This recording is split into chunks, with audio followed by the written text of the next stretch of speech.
సిద్దిపేటలో Navjivan employees welfare society ఆధ్వర్యంలో నిర్వహించిన ప్రతిభ అవార్డుల ప్రధానోత్సవ కార్యక్రమానికి మాజీ మంత్రి హరీష్ రావు ముఖ్య అతిథిగా హాజరయ్యారు. 10వ తరగతిలో ఉత్తమ ప్రతిభ కనబరిచిన దళిత విద్యార్థులకు అవార్డులు అందజేసి వారిని ప్రోత్సహించారు. ఈ సందర్భంగా ఆయన మాట్లాడుతూ డాక్టర్ బిఆర్ అంబేద్కర్, బాబు జగజీవన్ రావు వంటి మహనీయులు కల్పించిన రిజర్వేషన్ల వల్లే ఎంతో మంది విద్యావంతులై ఉన్నత స్థానాలకు చేరుకున్నారని హరీష్ రావు అన్నారు. రిజర్వేషన్ల ఫలితాలతో గౌరవంగా జీవిస్తున్న ప్రతి ఒక్కరూ తిరిగి సమాజానికి సేవ చేయాల్సిన బాధ్యత ఉందన్నారు. ఈ బాధ్యతను 10 ఏళ్ల క్రితమే గుర్తించి సిద్దిపేటలో మాదిగ సామాజిక వర్గానికి చెందిన ఉద్యోగులంతా కలిసి నవజీవన్ ఎంప్లాయీస్ వెల్ఫేర్ సొసైటీని ఏర్పాటు చేయడం అభినందనీయమన్నారు. సమాజం తనకు ఏం చేసిందని ప్రశ్నించేవారు ఎక్కువగా ఉన్న ప్రస్తుత పరిస్థితుల్లో తాము సమాజానికి ఏం చేయగలమని ఆలోచించి ఉద్యోగులు తమ వేతనం నుంచి ప్రతి నెల 1000 చొప్పున పక్కన పెట్టి 10 లక్షల నిధిని ఏర్పాటు చేయడం గర్వకారణమని ప్రశంసించారు. ఫీజులు చెల్లించలేని పేద విద్యార్థులకు అండగా నిలుస్తూ ప్రతి సంవత్సరం స్కాలర్షిప్లు అందించడం రాష్ట్రానికే ఆదర్శంగా నిలుస్తోందన్నారు. ప్రభుత్వ మెడికల్ కాలేజీలో సీటు సాధించి ఫీజు చెల్లించలేక ఇబ్బందులు పడుతున్న దళిత విద్యార్థులు ఎవరైనా తన దృష్టికి వస్తే వారిని డాక్టర్లుగా తీర్చిదిద్దే బాధ్యత తాను తీసుకుంటారని హరీష్ రావు హామీ ఇచ్చారు. మంచి కార్యక్రమాలు నిర్వహిస్తున్న నవజీవన్ ఎంప్లాయీస్ వెల్ఫేర్ సొసైటీకి తన వంతు సహాయంగా ఈ ఏడాది కూడా ₹1,00,000 ఆర్థిక సాయం అందిస్తున్నట్లు ఆయన ప్రకటించారు. చాలా మంచి కార్యక్రమాన్ని మన సిద్దిపేట న్యూస్ ప్రారంభించడం జరిగింది.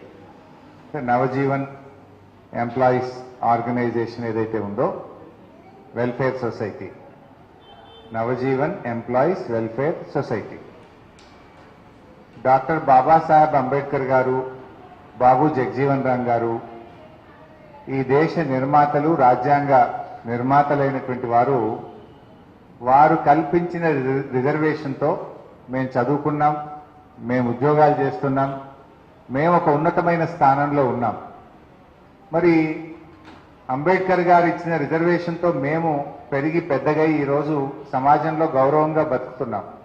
మరి మేము సమాజానికి ఏం చెయ్యాలి, మేము కూడా సమాజానికి ఏదో కొంత బాధ్యత నిర్వర్తించాలి అనే ఒక మంచి ఉద్దేశంతో ఈరోజు మాదిగ ఉద్యోగ సంఘ ప్రతినిధులందరూ మన సిద్దిపేటలో ఒక సంఘంగా ఏర్పడి ఈ కార్యక్రమాన్ని నిర్వహించడం అనేటువంటిది చాలా సంతోషం.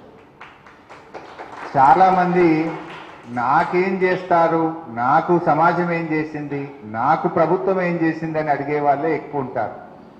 కానీ ఈ న్యూస్, మా నవజీవన్ ఎంప్లాయీస్ వెల్ఫేర్ సొసైటీ, మేము సమాజానికి ఏం చేస్తాం, ఉడతా భక్తిగా మేము కూడా ఏదో చెయ్యాలి అనే ఒక మంచి ఆలోచనతో 10 ఏళ్ల క్రితం దీన్ని ప్రారంభించడం, దీన్ని అంచెలంచెలుగా విస్తరింపజేయడం అనేది నిజంగా మనస్ఫూర్తిగా అభినందించాల్సిన అంశం.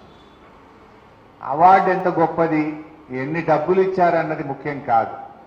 పిల్లలను గుర్తించడం, పిల్లలను ప్రోత్సహించడం, పిల్లలను భుజం తట్టి ముందుకు కదలండి మేమున్నామనేటువంటిది చాలా గొప్పది నా దృష్టిలో.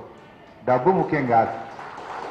ఆ పిల్లల తల్లిదండ్రుల్లో ఒక గౌరవం, సామాజికమైన గౌరవం, ఒక ప్రోత్సాహం, భుజం తట్టి ముందుకు నడవండి మేమంతా మీ వెనుక ఉన్నామనేటువంటి ఒక ఆత్మీయత అనేది చాలా ముఖ్యమైనటువంటిది.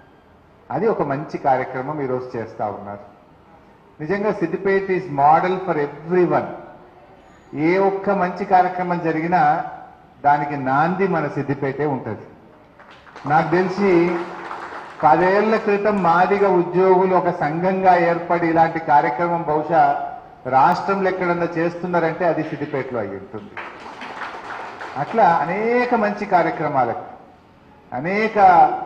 అది ఏ మంచి తెలంగాణ ఉద్యమం నుంచి మొదలుకుంటే అది సామాజిక ఉద్యమమైనా, సామాజిక కార్యక్రమమైనా, అభివృద్ధి కార్యక్రమాలైనా ఒక మంచి గుణాత్మకమైన మార్పుకు ఎప్పుడూ సిద్దిపేట ముందు బాగానే ఉంటుంది.